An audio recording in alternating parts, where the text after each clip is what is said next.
One of my viewers had seen the video I had done comparing the DeWalt Jobsite Saw to the Harbor Freight Table Saw and asked if I could do the same kind of comparison between the DeWalt Jobsite Saw and the Bosch Jobsite Saw. And that's what I'm going to be doing in this video. So the Bosch is the GTS1031 and the DeWalt is the DW745. Let's take a look at the accessories. Both saws come with the standard push sticks. They both come with anti-kickback paws. They also come with blade guards, and of course the Bosch comes with a Bosch blade and the DeWalt comes with a DeWalt blade. They both come with the wrenches to change out the saw blade, and both of them do come with a miter gauge. I do have to point out that the difference in the miter gauge and the Bosch is the Bosch does use a T-track miter gauge there on both sides. So basically the same. I'm not going to spend an awful lot of time comparing the accessories side by side. I do want to point out some disappointment that I have in both these saws. This miter gauge that you see on the left with the yellow handle, it comes from a Harbor Freight $139 saw. Probably cost the manufacturer $2 or $3 their cost to have included with their product. Both these two look almost identical. They probably cost $2 or $3. For a $300 saw, I'd really like to see a much better miter gauge than the ones they're delivering with these two saws. Anytime you're using a job site saw or a table saw, you want to make sure that you have good stability. So I want to take a look at the feet on both of these. Both the front and the back of the Bosch has these hard plastic feet to keep it in place, so it's not going to slide around on your work table or bench. Also, you can bolt them down. There's holes front and back on the Bosch. And you've got some rubber feet on the front or plastic feet on the front on the DeWalt. And of course, there's holes punched on front and back for the DeWalt as well. One difference in the DeWalt is both the back feet are adjustable. Both of these saws you can purchase scissor stands to set them on. So if you want that accessory, both of them have that available to give you stability at the work site. Let's talk about some of the specifications for these two saws. The Bosch GTS1031 is 15 amp. On a zero bevel cut, you're going to get about a 3.5 inch cut. On 45 degrees, you can cut to up to 2.5 inches. The zero load RPM is 5,000. This one weighs in at a hefty 60 pounds. The rip left of the blade is 8.5 inches. The rip to the right of the blade, according to the specifications, is 18 inches, and I'm going to talk more about that later. Also, this one does have dado capability, and it comes with a 1-year warranty. Okay, so let's take a look at the specifications for the DeWalt. The DeWalt is 15 amps, just like the other one. 0 degree bevel is 3 1/8 inches. 45 degree bevel cut is 2 1/4 inches. Zero load RPM is 3,850. This one's 15 pounds less at about 45 pounds. Rip left is left of the blade is 12 inches. According to the specs, they say rip right is 16 inches, but when I measure this out, I show it being 23, and I'm going to show you that when we get into the fences. The DeWalt does not, I repeat, does not have dado capability. The arbor's not long enough, and the DeWalt has a 3-year warranty. Let's take a look at the exterior and the onboard storage of the Bosch. The faceplate is made out of metal, and of course there's tubular, looks like aluminum or steel all the way around. I've opened up the fence all the way so you can see this. That's the push stick as it's tucked away in on the side of the saw. Behind that are the wrenches for changing out the blade.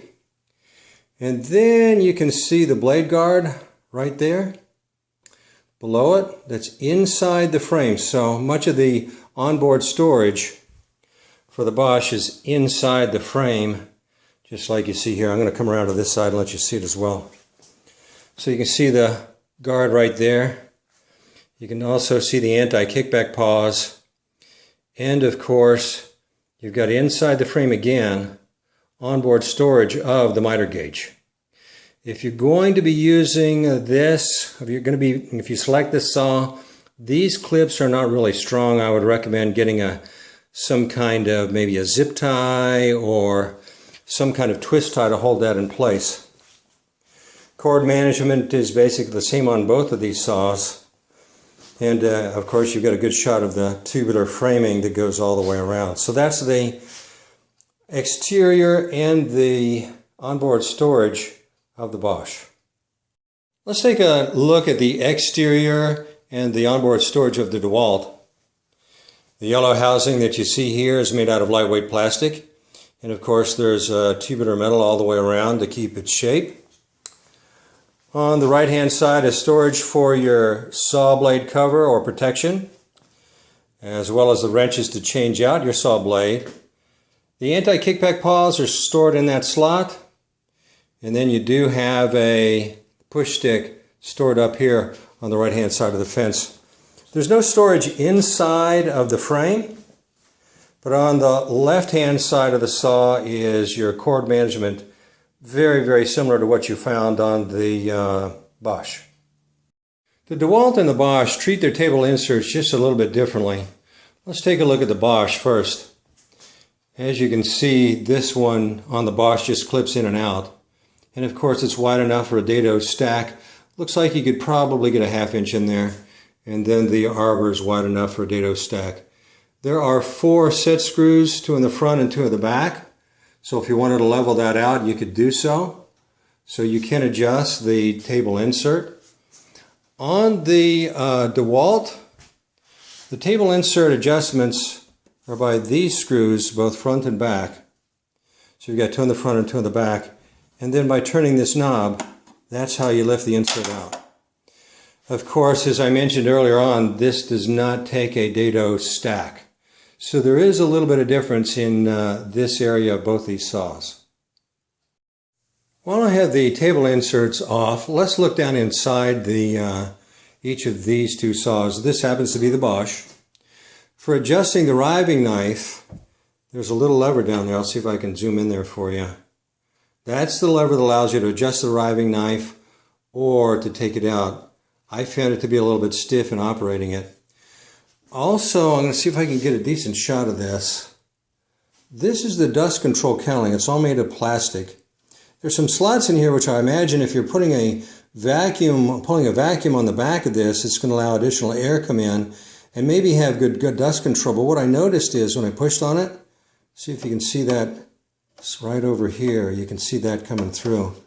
I don't know what kind of impact that would have on dust collection, but it does make me wonder what it would actually do under operating conditions. Let's take a look at the same thing on the DeWalt.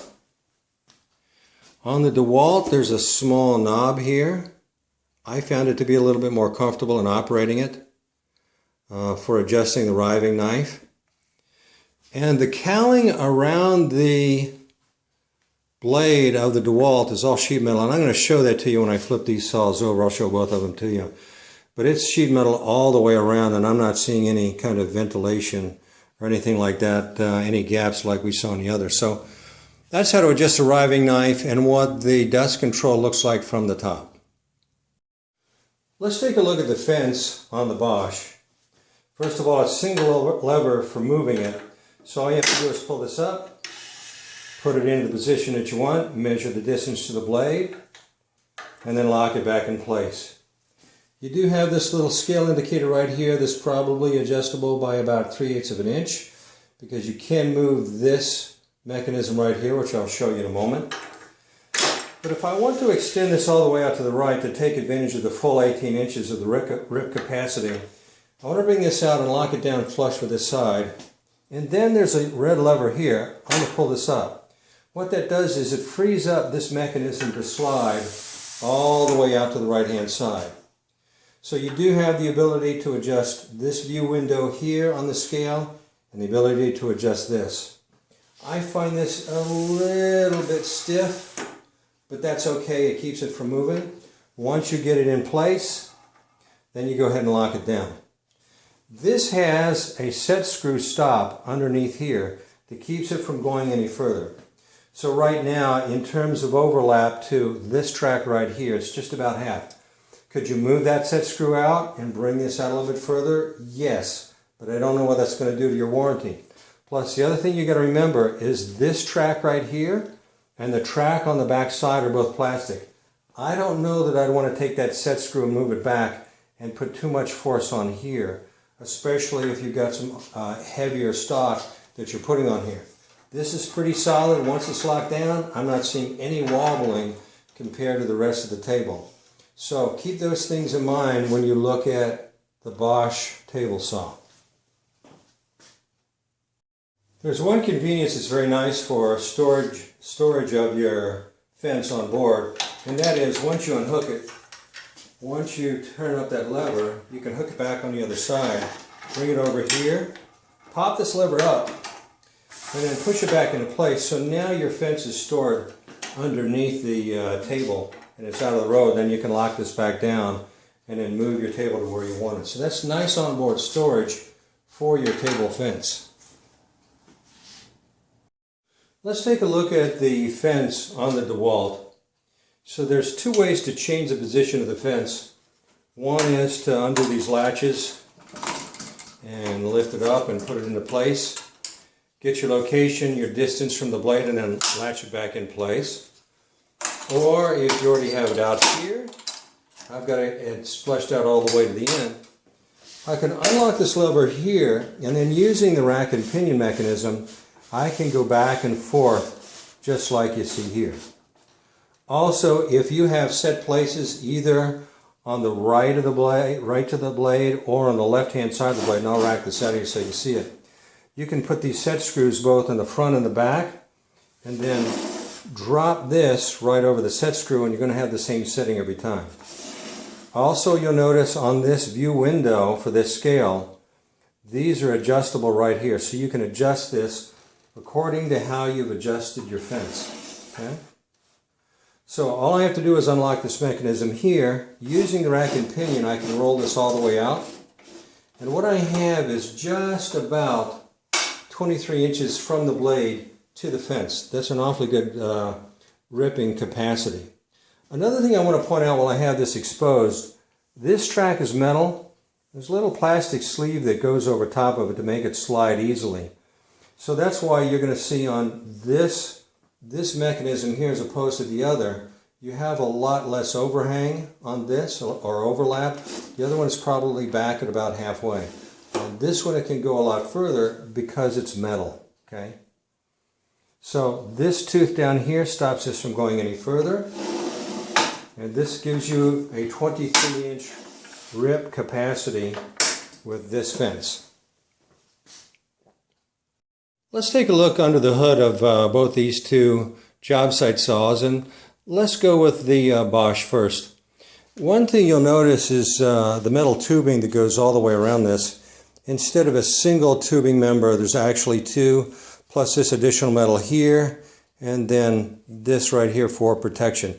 I think that contributes to the additional weight. Again, this weighs roughly 60 pounds versus the DeWalt that weighs just about 45 pounds. Looking at the mechanism for controlling the height, that's it right there, if I can zoom in and we get enough light. Okay. Then looking at this side of the dust collection, this whole component right here goes all the way out to that shaft right here where you can plug in your shop vac. There is a wing nut right there underneath it, that if you take that wing nut off, then this entire assembly comes off and makes it easy to clean out if you've got a collection of sawdust or what have you at the bottom of your dust collection or dust management system. Also, something I failed to point out earlier when it comes to onboard storage, there's a small Allen wrench right there, and let me see if I can zoom in there for you.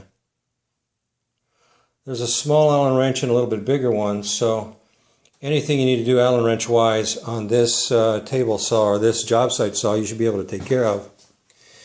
And then this is the other side of the dust collection. You notice these are Phillips head screws, as well as all of this assembly being plastic here. Easy to take off. but you're going to need some tools to do that as well.